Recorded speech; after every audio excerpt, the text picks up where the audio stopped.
నీ దగ్గర ఏముంది? నీ ఇంట్లో ఏముంది?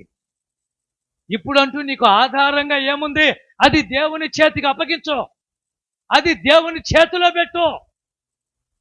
నీ దగ్గర ఉన్నదేదో ప్రభువుకు చెప్పాయా, చిన్న ఉద్యోగం నాయన, ఇబ్బంది పడుతున్నాను, 10,000 రూపాయలతో, ఇదే నా కాడుంది, దీన్ని దీవిస్తావా? ఆయన చేతికి అప్పగించు.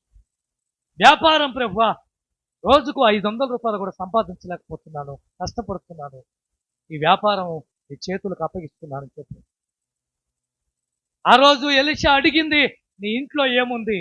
ఆమె మొహమాటం లేకుండా చెప్పింది, ఏమిటో తెలుసా? అయ్యా, నూనె కుండ తప్ప ఇంకేమీ లేదు. ఈరోజు మీ దగ్గర ఏముందో అది దేవుని చేతిలో పెట్టి ప్రార్థన చేయండి. దేవుని చేతిలో 5 రొట్టెలు 2 చేపలు పడినప్పుడు మీరు చూశారో లేదో, 5,000 మంది తిన్నంగా మిగిలిపోయారు. ఆయన చేతిలో పడాలి.